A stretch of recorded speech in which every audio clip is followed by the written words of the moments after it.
ፕሮፌሰር ብርሃኑ ነጋ የዘንድሮ የ12ኛ ክፍል ሀገር አቀፍ ማጠቃለያ ፈተና ሙሉ በሙሉ በበይነ መረብ እንደሚሰጥ አስታውቀዋል። የትምህርት ሚኒስቴሩ በዛሬው ዕለት በሰጡት መግለጫ ከዚህ ቀደም በወረቀትና በበይነ መረብ ሲሰጥ የነበረውን የማጠቃለያ ፈተና ሙሉ በሙሉ በበይነ መረብ ለመስጠት ቅድመ ዝግጅት እየተጠናቀቀ ስለመሆኑ አስታውቀዋል። ከዚህ ጋር ተያይዞ በፈተና ጣቢያዎች አካባቢ መኖር ያለበትን የኢንተርኔት አቅርቦት የማሟላት የተማሪዎች ዝግጁነትና ሌሎችም መሰል ቅድመ ሁኔታዎች እየተደረጉ ስለመሆናቸው አስታውቀዋል። በተለየ መልኩ ደግሞ በክልል አካባቢ ለሚገኙ ተማሪዎች አስፈላጊው ድጋፍ እንዲደረግ ለክልልና ለከተማ አመራሮች ጥሪያቸውን አቅርበዋል።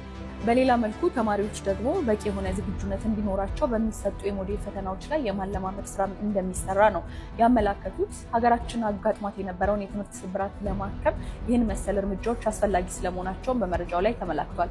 ወቅታዊ የሆኑ መረጃዎች እንዲደርሳችሁ የኢቢሲ ስትሪም የማህበራዊ ሚዲያ አማራጮቻችንን ይፎሎዋል።